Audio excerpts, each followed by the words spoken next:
Alasan gugatan sengketa informasi ijazah Jokowi ditolak Majelis KIP. Bonjowi menerima dengan catatan. Gugatan sengketa informasi terkait ijazah Presiden ke-7 RI Joko Widodo, Jokowi, yang diajukan kelompok bongkar ijazah Jokowi, Bonjowi, akhirnya ditolak Majelis Komisioner Komisi Informasi Pusat, KIP. Putusan sela ini dibacakan Rospita Vici Paulin dalam sidang yang digelar pada Selasa, 2 Desember 2025. Memutuskan menolak permohonan pemohon untuk seluruhnya, ucap Rospita dalam sidang terbuka untuk umum. Penolakan itu beralasan karena batas waktu pengajuan permohonan penyelesaian sengketa informasi publik tidak memenuhi jangka waktu sebagaimana diatur. Batas waktu pengajuan permohonan penyelesaian sengketa informasi publik tidak memenuhi jangka waktu sebagaimana diatur dalam Pasal 37 Ayat 2, Undang-Undang KIP Junto Pasal 13 huruf A Peraturan Komisi Informasi tentang Prosedur Penyelesaian Sengketa Informasi Publik, PIPSIP. Ungkap Hakim Ketua Rospita Vici Paulin saat membacakan putusannya.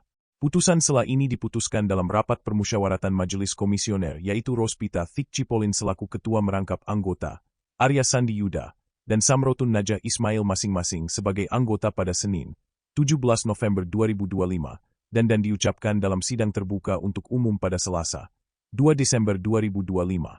Dikatakan Rospita, karena ini putusan sela, maka pemohon, Bonjowi, bisa mengajukan permohonan informasi ulang dengan substansi yang sama. Menanggapi hal ini, anggota Bonjowi, Lukas Luarso mengaku menerima putusan sela tersebut dan akan mematuhi, dengan catatan akan mengajukan permohonan baru. Dan catatan yang kedua adalah kami sudah mengajukan ke kepolisian sejak tanggal 27 Agustus, dan ketika mengajukan gugatan ke KIP tanggal 31 Oktober. Jadi sebenarnya sudah lebih dari 30 hari. Tapi putusan Majelis Komisioner kami terima dengan baik, katanya.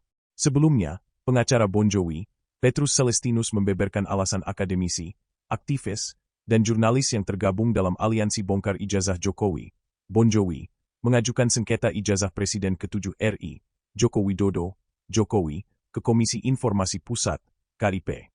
Petrus menuturkan bahwa kliennya tengah melaksanakan peran serta masyarakat setelah melihat beberapa tahun terakhir terkait persoalan ijazah Jokowi yang tidak ada ujungnya.